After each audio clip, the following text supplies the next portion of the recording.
CAA,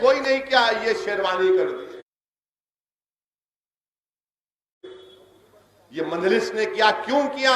کیونکہ ہم بتانا چاہ رہے تھے حکومت کو کہ تمہارا قانون غلط ہے, تمہارا قانون CAA کا ہندوستان کے آئین کے خلاف ہے, ہندوستان کے سمویدھان کے خلاف ہے.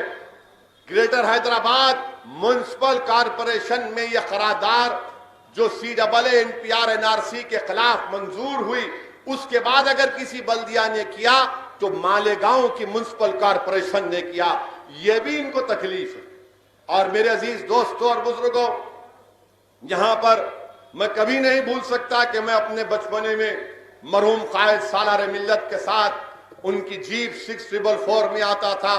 مرحوم ہمارے غوث صاحب اللہ ان کی مغفرت کرے, اس گلی میں افطار کی دعوت ہوتی تھی, ہمیشہ میں آتا تھا. میں وہ زمانہ بھی دیکھ چکا ہوں اور آج دیکھ رہا ہوں. بہت فرق آیا میرے بھائی. جو برسوں پہلے ہمارے بزرگوں نے محنتیں کی, قربانیاں دیں, جستجو کی, آج انہی کی محنت اور قربانیوں کے نتیجے میں آپ سوچو تھوڑی دیر کے لیے کہ حیدرآباد سے دور کتنا بہار ہے, وہاں پر تمہارا ہرا پرچم لہرا رہا ہے. مجلس اتحاد المسلمین کا 5 رکن اسمبلی جیت کر آئے, 5 رکن اسمبلی جیت کر آئے.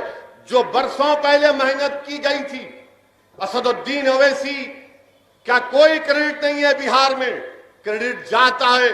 اور اگر کسی کو صحیح معنوں میں خراج عقیدت پیش کرنا ہے تو چاہے وہ محمد غوث مرحوم ہو, چاہے غلام غوث خان صاحب ہو, چاہے اسماعیل زبی صاحب ہو, یا اس زمانے کے تمام بزرگوں کی محنت تھی کہ ان میں حوصلہ تھا, عزم تھا. میں نے اپنی کانوں سے اپنے بزرگوں سے سنا کہ ایک دن آئے گا اسد بابا, مجلس کا پرچم انشاءاللہ تعالی ہندوستان کے کونے کونے میں لہرائے گا. میں دارالسلام میں جملہ سنتا تھا تو مجھے ایک قسم سے میرے رونگٹے بھی کھڑے ہو جاتے تھے اور میں تعجب بھی کرتا تھا کہ بھئی ہمارے 2 MLA ہیں, 3 MLA ہیں, پورے ملک میں مجلس کا پرچم لہرائے گا. میں اپنے بچپنے سے جملہ سنتی آیا ہوں اور اللہ سبحانہ و تعالیٰ نے مجھے اپنی زندگی کے اس حصے میں ان تمام بزرگوں کی امیدوں کو, ان کے خوابوں کو پورا کرنے کا موقع دیا. نوجوانوں, آج میں تم سے کہہ رہا ہوں کہ ہم یہاں تک اپنی جماعت کو لائے, اب انشاءاللہ تعالی بنگال ہوگا, اتر پردیش ہوگا, کرناٹکا ہوگا. اب نوجوانوں, یہ تم کو ان خوابوں کو پورا کرنا, یہ تم کو ان چیزوں کو پورا کرنا ہے. اسی لیے ہم آج سے کہہ رہے ہیں کہ بلدیہ کا الیکشن بڑا اہم الیکشن ہے. بلدی کام ہے مگر جماعت ایک قیادت پہنچاتی ہے. صرف ووٹ حاصل کرنا مقصد نہیں ہے بلکہ ووٹ کے ذریعے یکجہتی پیدا کرنا یہ مقصد ہے. صرف ووٹ حاصل کرنا مقصد نہیں ہے, ووٹ کے ذریعے اگر کہ میری چوکھٹ پر کوئی باطل طاقتوں کا طوفان آتا ہے تو پھر کھڑے ہو کر ان باطل طاقتوں کے طوفان کو ہٹانا, یہ ووٹ اس لیے حاصل کیا جاتا ہے. ووٹ صرف بلدی مسائل کے لیے نہیں, ووٹ یکجہتی پیدا کرنے کے لیے, ووٹ زمین سے گراس روٹ لیول پر ایک لیڈرشپ پیدا کرنے کے لیے ووٹ حاصل کیا جاتا ہے. اسی لیے میں آپ سے اپیل کر رہا ہوں کہ آپ اپنا ایک ووٹ 1 دسمبر کے دن اپنے گھر سے نکال کر اپنی پارٹی کے حق میں استعمال کریے. آپ نے دیکھ لیا کہ مجلس اتحاد المسلمین کے مخالفین یہ کہتے تھے کہ یہ چھوٹی جماعت ہے, چھوٹی جماعت, اور یہ بالکل صحیح ہے.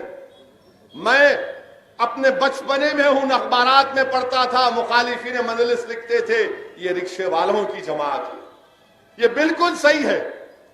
جب مرحوم قائد سالار ملت نے الیکشن جیتا تو انہی رکشے والوں نے مرحوم قائد کو کامیاب کیا. اللہ ان تمام رکشے والوں کی خبروں کو نور سے بھر دے اور اللہ ان کی اس دنیا کی قربانی کا اجر ان کی آل اولاد, ان کی نسلوں تک اللہ جاری رکھے. میرے عزیز دوستوں اور بزرگوں, نوجوانوں, میں تم سے مخاطب ہوں, تم سے اپیل کر رہا ہوں کہ اگر آج تم صحیح سیاسی فیصلہ لوگے 1 دسمبر کے دن تو تمہارا ایک ووٹ 30 سال کے بعد مجلس اتحاد المسلمین کو یا شاید 5 سال یا 10 سال میں وہ سیاسی کامیابیاں دلا دے گا. کہ کامیابی کیا ہے کہ گراس روٹ لیول پر آپ کی ایک لیڈرشپ پیدا ہو. میں کتنے دن اس دنیا میں زندہ رہنے والا ہوں, تم کتنے دن اس دنیا میں زندہ رہنے والے ہو؟ ہم سب کو زمین کی غذا بن کے جانا ہے، مگر جانے سے پہلے کم سے کم ایک چیز کو تو مستحکم کر کے جائیں گے کہ وطن عزیز میں اگر کوئی شہر ہے جہاں پر ہم نے اپنی تہذیب کو، اپنی تمدن کو، اپنی زبان کو، اپنی شناخت کو، اپنی اہمیت کو زندہ رکھا تو شہر حیدرآباد ہے۔ وہ شہر حیدرآباد ہے۔ مجھے اپنی چھوٹی سی سیاسی زندگی میں مختلف ملک کے شہروں کا جانے کا موقع ملا، مگر حیدرآباد کی خصوصیت یہ ہے کہ یہاں پر تہذیب زندہ ہے، تمدن زندہ ہے، زبان زندہ ہے، شناخت زندہ ہے، تاریخ زندہ ہے۔ یہ چیز کیا ہے؟ یہ اس لیے ہوا کیونکہ آپ کے پاس آپ کی ایک جماعت ہے جس کا نام مجلس اتحاد المسلمین ہے۔ اب یہ الزام لگاتے نہیں انہوں فرقہ پرست ہے۔ ارے کون سی فرقہ پرستی کی تم بات کر رہے ہو؟ کون سی فرقہ پرستی کی تم بات کر رہے ہو؟ آج ہم نے جام باغ سے روی کو ٹکٹ دیا، کاروان سے سوامی یادو کو ٹکٹ دیا، بتاؤ تم نے کتنوں کو دیا، کہاں سے دیا؟ اور یہ سمجھتے کہ یہ تمام نام نہاد سیکولر پارٹیاں کہ نہیں مجلس ووٹ کاٹتی ہے۔ یہ ووٹ بہت بڑا الزام پہ لگتا، بی ٹیم ہے، بی ٹیم ہے۔ میں تو بول رہا ہوں مخالفین کو بی ٹیم نے اے ٹیم بولو۔ ہم بہار میں 5 سیٹ جیتے، اور میں آپ کے درمیان میں کھڑے ہو کر کہہ رہا ہوں کہ بہار میں بہت بڑی کامیابی ہوئی، اور میں ماجد حسین کی محنت اور قربانیوں کو بھی سلام کرتا ہوں۔ بہت محنت کی ماجد حسین نے، اور یہ صرف 1 سال نہیں، 5 سال ہم لوگ محنت کیے۔ 5 سال پہلے بہار گئے تو 6 سیٹ لڑے، 5 میں ضمانت ضبط ہوئی، 1 سیٹ ضمانت بچا پائے۔ 5 سال کے بعد آج 5 ہمارے ایم ایل اے منتخب ہوئے، اور اختر الایمان جو بہار کے صدر ہیں پورے بہار میں دوسرے نمبر پر سب سے زیادہ میجارٹی سے کامیاب ہو، قریب 45,000 ووٹ، 45,000 ووٹ سے اختر الایمان کامیاب۔ آپ بتائیے کوئی مذاق ہے؟ بولتے نہیں انہوں جا کے فائدہ پہنچا رہے۔ میرے بھائی میں آپ کو ٹکٹ دیتا ہوں پلین کا، یہاں سے آپ چلے جاؤ اڑ کے، 2 گھنٹے کی فلائٹ ہے، باگڈورا، باگڈورا سے کشن گنج جاؤ، پھر وہاں سے امور جاؤ، بیسی جاؤ، آپ جو کی ہاٹ جاؤ، اور واپس آ کے میرے کو بولو طبیعت کیسی تھی آپ کی۔ بھائی کوئی جنون ہونا نا، کوئی کمٹمنٹ ہونا، کوئی دیوانگی ہونا، کوئی محبت ہونا، تبھی تو انسان کو وہاں پر لے کر جاتی۔ ہر کوئی چلے آؤ، جاؤ نا۔ لوگ تعجب کر رہے تھے، مگر میں سلام کرتا ہوں بہار کے ان خواتین کو جنہوں نے یہ کیا کہہ کر ووٹ دیا مجلس اتحاد المسلمین کو۔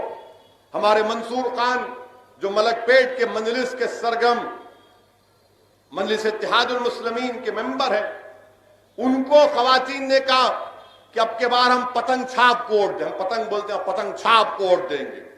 تو منصور خان نے پوچھا کہ پتنگ چھاپ کو کیوں دیں گے، کس کو دیں گے؟ بولے وہ اویسی ٹوپی والا اس کو دیں گے۔ بولے کیوں دیں گے؟ اس کو ستا کا شوق نہیں ہے، وہ لڑنے والا ہے۔ اس کو اقتدار کا شوق نہیں ہے، وہ لڑنے والا ہے، ہمارے لیے کو لڑنے والا پیدا ہوا۔ میرے عزیز دوستوں اور بزرگوں، بہار کی غریب عوام تک سیمانچل کی اس زمین پہ مجلس اتحاد المسلمین کا پیغام پہنچ چکا ہے۔ آج بڑی امیدوں کے ساتھ ملک کے مختلف مقامات کی عوام یہ دیکھ رہی ہے کہ کیا مجلس راجستھان کو آئے گی، کیا مجلس بنگال میں الیکشن لڑے گی، کیا مجلس کرناٹکا میں جائے گی۔ میں انشاءاللہ تعالی، اللہ مجھے جب تک زندہ رکھے گا، اللہ جب تک میری زندگی وفا کرے گی، میں پوری کوشش کرتا رہوں گا، اس لیے کہ یہ محمد غوث اور ان تمام مجلس کے قائدین کی قربانیوں کو ہم رائگاں جانے نہیں دیں گے۔ ہماری شروعات ہمبل بگننگ سے ہوئی، صحیح ہے بات، لوگ آتے نہیں تھے، کم لوگ تھے، پولیس کے ظلم کا شکار ہونا پڑتا تھا، فسادات میں ہم نے اپنے پرچم کو مضبوط کیا، فسادات میں نقصانات کو ہم نے برداشت کیا، مگر میرے عزیز دوستوں اور بزرگوں، جو مجلس اتحاد المسلمین پر فرقہ پرستی کا الزام لگاتے ہیں، میں تم سے پوچھ رہا ہوں کہ تم کو شرم آنی چاہیے اس طرح کی بات مجلس کے تعلق سے کرتے ہوئے. بتاؤ تلنگانہ بن کر 6 سال ہوئے, کیا شہر حیدرآباد میں کوئی فساد ہوا؟ الحمدللہ کوئی فساد نہیں ہوا. ہاں چٹ پٹ واقعات ہوتے ہیں, وہ پولیس کا کبھی واقعات ہوتے تھے تو ہم نے پولیس کو بھی کہا کہ آپ اپنا کام کریے, ہم تعاون کرنے تیار. پورے شہر میں امن کو برقرار رکھا.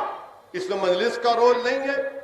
مجلس اتحاد المسلمین نے کبھی ہندوؤں کے خلاف کوئی بات نہیں کہی, بلکہ دارالسلام میں جب ہم بیٹھتے ہیں, میں پوچھنا چاہتا ہوں کیا بی جے پی کا دفتر کھلا رہتا ہے سال کے 12 مہینے؟ کیا ٹی آر ایس کے دفتر میں کوئی جا کر بیٹھتا ہے؟ ہاں موسم الیکشن آ گیا تو ایسا لگتا ہے کہ بہار آ گئی کانگریس کے, ٹی آر ایس کے, بی جے پی کے دفتروں میں. اور جیسا یہ الیکشن کا موسم 10 دن کے بعد ختم ہو جاتا تو ایسا لگتا ہے کہ کوئی ویران کھنڈیر بنا ہوا ہے. مگر ایک پارٹی کا سیاسی دفتر الحمدللہ جو ہمیشہ آباد ہے اور آباد رہے گا سال کے 12 مہینے اور صبح قیامت تک آباد رہے گا, وہ مجلس اتحاد المسلمین کا دفتر دارالسلام ہے. یہ کام ہے مجلس اتحاد المسلمین کا. آپ فرقہ پرستی, ارے دارالسلام میں ہر کوئی آتا ہے, ہر کوئی آ کر کام لیتا ہے, کسی سے پوچھا نہیں جاتا کہ تمہارا نام کیا ہے. اگر کوئی کہتا ہے کہ راج موہن ہے تو ہم کہتے ہیں بولو راج موہن تمہارا کیا کام ہے. اگر کوئی کہتا ہے کہ میرا نام سوامی یادو ہے تو ہم اس سے کہتے ہیں کہ بتاؤ یادو صاحب آپ کا کیا کام ہے. اگر کوئی کہتا ہے کہ میں روی ہوں, دلت ہوں, ماجیگا ہوں, تو ہم بولتے بتاؤ تمہارا کیا کام ہے. کوشش کرتے ہیں, کام ہونا نہیں ہونا وہ اللہ کے ہاتھ میں ہے. اسی لیے مجلس اتحاد المسلمین سے بڑی نفرت ہے, مجلس سے بغض ہے کہ یہ ہمیشہ عوام کے درمیان میں رہتی ہیں. اللہ کی کیا مرضی تھی اللہ جانتا ہے. کورونا ہوا, لاک ڈاؤن ہوا تو غریبوں میں جا کر اگر کسی نے راشن بانٹا تو میں ذمہ داری کے ساتھ کہہ رہا ہوں کہ ظفر نے بہت کام کیا تھا, غریبوں میں راشن کو بانٹا, کٹ لے جا کر دیے. یہ کام بھی تو مجلس نے کیا, اکبر الدین اویسی نے کیا, احمد بلالہ نے کیا, جماعت کے ذمہ داروں نے کیا, ماجد حسین نے کیا, ہمارے جعفر ایم ایل اے صاحب نے کیا. لوگ راتوں میں فون کرتے تھے. یہ مئی اور جون کا مہینہ بڑا سخت گزرا حیدرآباد کے لیے. رات کے 12 بجے فون آتا تھا مجھے, دواخانہ نہیں مل رہا, دواخانہ نہیں مل رہا ہے. ہم کوشش کرتے تھے کہ چلو دواخانہ کہاں ہے. مشتاق کو بولتا تھا معلوم کرو یہاں پر ہے. گاندھی اسپتال میں لے کر گئے. آپ کو معلوم کورونا میں اگر سب سے پہلے کسی کا کووڈ پیشنٹ کا ڈائلیسس ہوا تو کس نے کرایا؟ مجلس نے کروایا. ایک ملک پیٹ کی ہماری ماں ہے, 70 سال کی تھی. بقرعید سے پہلے ان کے بیٹے نے بڑے غصے میں فون کیا, ارے کیا ہے بھائی آپ لوگ ملتے نہیں, آپ لوگ خالی الیکشن میں آتے. میں بولا بھائی صاحب کیا ہوا بولو. تو اس سے آواز تھوڑا غصے میں تھے, ماں کی تکلیف انسان کو پریشان کر دیتی. اس نے کہا کہ اسد بھائی میری اماں کی طبیعت بہت خراب ہے, ایک بڑے 5 اسٹار ہاسپٹل والے میری ماں کو نکال دیے, کورونا ہو گیا بول کر ڈائلیسس نہیں کرا رہا. تو میں فوراً گاندھی ہاسپٹل میں ریڈی صاحب کو فون کیا جو اس وقت ان کے لیازان آفیسر تھے. تو میں لینا پڑے گا, بولے بجاؤ اسد صاحب کریں گے. پہلا کووڈ پیشنٹ کا ڈائلیسس ہوا کہاں ہوا؟ گاندھی ہاسپٹل میں ہوا. اور وہ ہماری اماں, ان کے بیٹے بعد میں فون کیا نہیں میری اماں کا پیشاب کی تھیلی صاف نہیں ہو رہی. تو میں نے کہا کہ میں ڈاکٹر سے کہا, تو ڈاکٹر نے فوٹو لے کر مجھے بھیجائی اور میں نے ان کے فرزند کو واٹس ایپ پر بھیجایا. پھر ہماری ماں بقرعید کے دن ملک پیٹ کو واپس گئی اور وہاں جا کر فون کر کے کہا کہ اسد میاں تمہارے کو اللہ اچھا رکھے, اللہ نے مجھے صحت دے دی. ایسے کئی واقعات. یہ مجلس اتحاد المسلمین کا کام ہے. اب یہ پیارے آ کے دلی سے بول رہے ان کو دیے تو ایسا, انہوں ان سے ملے ہوئے ہیں, ان سے انہوں ملے ہوئے. ہاں یہ بات یاد رکھو کہ مجلس کام کرتی آئی ہے اور مجلس اتحاد المسلمین کام کرتی رہے گی. جب شہر حیدرآباد میں بہت سے لوگوں کی کورونا سے موتیں ہوئیں, قبرستانوں میں لوگ اعتراض کر رہے تھے, تو 2018 کے اسمبلی الیکشن میں اکبر الدین اویسی نے چیف منسٹر سے نمائندگی کر کے بالاپور کے پاس فقیر ملا قبرستان کے لیے 30 ایکڑ زمین حاصل کی. میں بولا وہاں پر احمد سعدی کو کہ احمد سعدی شروع کرو قبرستان میں سب کو بجاتا ہوں. بغیر وہاں پر جو بھی کھودنے کے پیسے لے کر وہاں پہ تدفین شروع ہوئی. ہر معاملے میں مجلس آپ کے درمیان میں ٹھہری رہی اور انشاءاللہ ٹھہری رہے گی. میں آپ سے اپیل کر رہا ہوں کہ 1 دسمبر کے دن پولنگ پرسنٹیج کو بڑھائیے. پولنگ پرسنٹیج ہمارا کم نہیں ہونا چاہیے. یہ 40-45 کیا ہے میرے بھائی؟ کم سے کم 60% تو آپ کو کرنا ہے. 60% تو پولنگ کریے. نکلیے اپنے ووٹ کا استعمال کریے. اور جیسا کہ آپ جانتے ہیں کہ اب کی بار الیکشن بیلٹ پیپر کے اوپر ہوگا. بیلٹ پیپر پہ دیکھیں گے اور جہاں پر پتنگ کا نشان ہوگا آپ وہاں پر سٹیمپ یا ٹھپا مار کر اس کو اچھا فولڈ کر کے دوبارہ آپ اس ڈبے میں ڈال دیں گے. میں آپ سے گزارش کر رہا ہوں کہ آپ مجلس اتحاد المسلمین کو مضبوط کریے. مجلس آپ کی جماعت ہے اور مجلس آپ کا ہی کام کرتی آ رہی ہے اور انشاءاللہ تعالی مجلس اتحاد المسلمین یہ پورا کام کرتی رہے گی. میں ان کے بارے میں کیا کہہ سکتا ہوں؟ ان مخالفین مجلس اتحاد المسلمین کے بارے میں کیا بول سکتے کہ بیچارے شیخ کو بھی خوش رکھنا چاہتے اور شیطان کو بھی ناراض نہ ہو. یعنی شیخ بھی خوش رہے شیطان بھی ناراض نہ ہو. میں مخالفین مجلس سے کہہ رہا ہوں کہ میں شیطان کو ناراض کروں گا انشاءاللہ. آپ سب شیطان کو ناراض کریں گے نا؟ پورے کریں گے نا؟ شیطان کو ناراض کریں گے یا شیخ کو ناراض کریں گے؟ اتنا آسان ایگزام ہے. شیطان کو ناراض کرنا ہے. اب جا کے جہاں پتنگ کا نشان دکھیں گا ٹپا ٹپ ٹپا ٹپ ٹپا ٹپ ٹپا ٹپ مارتے رہنا اور اس سے پہلے ہوا میں ایسا کھینچ پورے کے پورے شادی میں سے صاف انشاءاللہ ہوتا ہے. بہت باتیں کر رہے تھے. آج ان کو معلوم ہو گیا بہار میں کیا ہوا. بہت مذاق اڑاتے تھے. خیر اللہ کی ذات بہت بڑی ہے. اللہ عزت دینے والا ہے, اللہ ذلت دینے والا ہے اور اللہ دلوں کا حال جاننے والا ہے. اللہ دلوں کا حال جاننے والا ہے. اللہ نیتوں پر عطا کرنے والا ہے. بہار کا الیکشن اللہ جانتا ہے کہ بے سر و سامانی کے عالم میں ہم نے الیکشن لڑا. بے سر و سامانی کے عالم میں ہم نے الیکشن لڑا. کیسے کیسے مشکلوں سے ہم کو گزرنا پڑا. یہ کانگریس کے لوگ مجلس کے لوگوں کی گاڑی روک کر اتنا مارے کہ کپڑے پھٹ گئے تھے. مگر اس کے باوجود بھی اللہ خوش رکھے طیب کو, ہمارے بمبئی کے صدر فیاض صاحب کو. انہوں نے دوسرے دن صبح پھر کہا ہم پھر وہیں جا رہے گاؤں میں. ارے میں بولا رک جاؤ بھائی. بولے نہیں صاحب یہ نہیں ہو سکتا. ڈر ہمارے قریب آ نہیں سکتا. میرے نوجوانوں ڈرنے اور گھبرانے کی ضرورت نہیں ہے. اب آپ کا کام یہ ہے کہ آپ ہمارے اس بھڑکاؤ بھاشن کے کلپس بنا کر اپنے واٹس ایپ پہ ڈالو, فساد بک پہ ڈالو اور کیا اسنیپ چیٹ ہے نا وہ اسنیپ چیٹ پہ ڈالو اور کون سا اور ایک ہے نا کھلونا انسٹاگرام. ارے تھوڑے سورے بھی یاد کر لو اچھا رہتا. کیسا تڑپ کے بولے انسٹاگرام. بہرحال میرے عزیز دوستوں اور بزرگوں 1 دسمبر کے دن اپنا ایک ووٹ کا استعمال کریے. پورے ووٹوں کا استعمال کریے. اپنی ماں اور بہنوں کو افراد خاندان کو لے کے جائیے. نوجوانوں سے میری پھر سے گزارش ہے موٹر سائیکل میں بیٹھ کے دیکھ کے آتا ہوں کیا ہو رہا بھارت گراؤنڈ میں, انوانوم کے بوتھ پہ کیا ہو رہا. نہیں میرے بھائی موٹر سائیکل نکالو, اپنی اہلیہ کو, اپنی بہن کو, اپنی ماں کو, اپنے والد کو لے کے جاؤ. صبح صبح ووٹ ڈال کے آؤ. اس کے بعد راؤنڈ مارو, راؤنڈ مار کے پھر چلاؤ ووٹ ڈالو ووٹ ڈالو ووٹ ڈالو بول کے. تو یہ آپ کا کام ہونا چاہیے. پولنگ پرسنٹیج بڑھائیے, جماعت کو کامیاب کریے.